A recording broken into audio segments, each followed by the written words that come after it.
जब तक ये श्वास चल रही है तब तक चलते चलते में से भगवान का नाम ले लो, जब तक चल रही है तब तक इसमें से थोड़ा थोड़ा परमात्मा का नाम लेते चले जाओ, थोड़ा थोड़ा भगवान का नाम उच्चारण करते चले जाओ, थोड़ा थोड़ा परमात्मा को समर्पित करते चले जाओ। हम ये कभी नहीं कहते। इस व्यासपीठ ने आज तक ये नहीं कहा कि तुम 24 घंटे मंदिर में जाकर बैठ जाओ, बिल्कुल मत बैठो। इस व्यासपीठ ने कभी नहीं कहा कि तुम 24 घंटे किसी पवित्र नदी के तट पर जाकर बैठ जाओ, मत बैठो। यह व्यासपीठ हमेशा कहती आई है।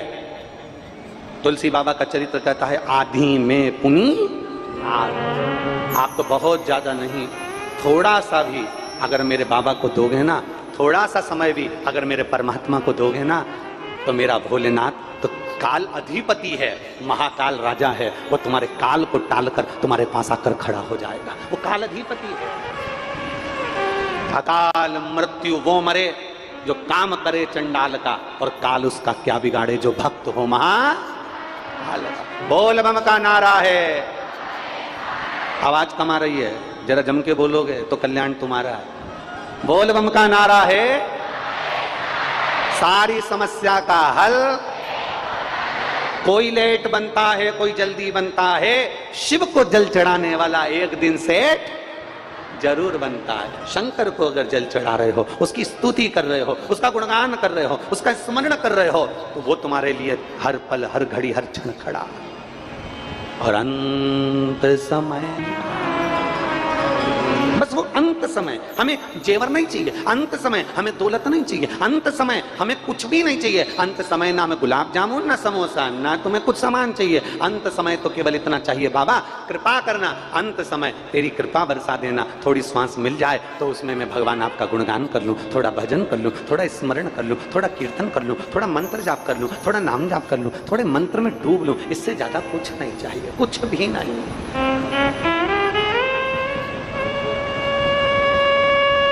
हम उसको पाने का प्रयास करें, हम उसको प्राप्त करने का प्रयास करें।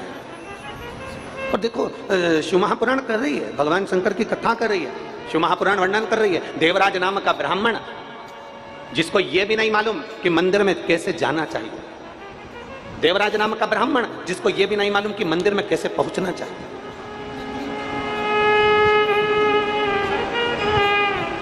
देवराज नाम का ब्राह्मण जिसको नहीं मालूम कि मंदिर में कैसे जाना चाहिए, देवराज नाम का ब्राह्मण जिसको नहीं मालूम कि मंदिर में कैसे पहुंचना चाहिए, देवराज नाम का ब्राह्मण जिसको नहीं मालूम कि मंदिर में बैठकर स्तुति कैसे करना चाहिए, उसको नहीं मालूम था। वो तो अनभिज्ञ था, चोर था, ब्राह्मण कुल में जन्म तो हो गया था पर चोरी से पीछे नहीं हटा, चोरी का धन लेकर मंदिर में पहुंच गया। शिव महापुराण की कथा कहती है मंदिर में कैसे जाना, तो चोरी का धन लेकर नहीं। शिव महापुराण की कथा कहती है, फिर निवेदन कर रहे हैं, जो ओमकारेश्वर बाबा की पवित्र भूमि पर कहा था, वो इस गंगई की पवित्र धरा पर कह रहे हैं कि भगवान के मंदिर में चोरी का सामान लेकर नहीं जाना, अर्थात देवराज जैसी गलती मत करो, चोरी का सामान लेकर हमें मंदिर में नहीं जाना, अर्थात किसी दूसरे के बगीचे में से फूल तोड़कर नहीं ले जाना, किसी दूसरे के बगीचे में से पुष्प तोड़कर नहीं ले जाना, चोरी से फूल चुरा कर नहीं ले जाना, अर्थात हमारे घर में जो हो, हमारे घर में फूल है हम फूल देंगे, हमारे घर में पत्ती है हम पत्ती देंगे, हमारे घर में कुछ भी नहीं, जल है हम जल देंगे, हमारे घर में बेलपत्र है बेलपत्र देंगे, जल नहीं, बेलपत्र नहीं, पुष्प नहीं, लोटा नहीं, तो बाबा ने हमको शरीर दिया है, उसे 3 बार हम ताली बजा देंगे, और हम ताली भी नहीं बजा सकते तो बाबा ने हमको मुख दिया है,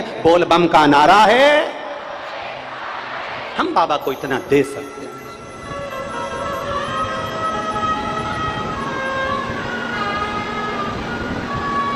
हम बाबा को प्रणाम कर लें,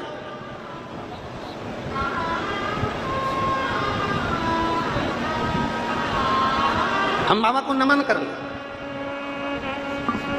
कई माताएं कहती हैं कि भगवान को फूल चढ़ाना जरूरी है। शिव महापुराण की कथा कहती है दूसरे के बगीचे से तोड़कर फूल चढ़ाना श्रेष्ठ नहीं है। कई माताएं कहती हैं भगवान शंकर को बेलपत्र चढ़ाना जरूरी है। हम कहते हैं बेलपत्र चढ़ाओ, मना नहीं है, पर एक निवेदन है, आपने अपनी जिंदगी में बेलपत्री के कितने पेड़ लगाए, आपने अपनी जिंदगी में बेलपत्री के कितने वृक्ष लगाए, पहले वो जरूरी है।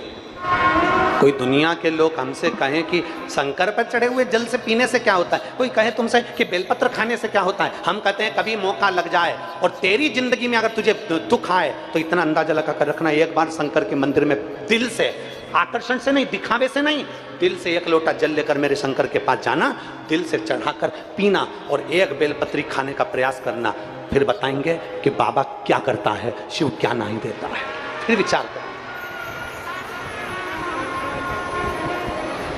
ओघड़दानी है, ओघड़दानी। उसको पहचानने के लिए नेत्र चाहिए, और वो नेत्र साधारण नहीं। शिव महापुराण की कथा कहती है,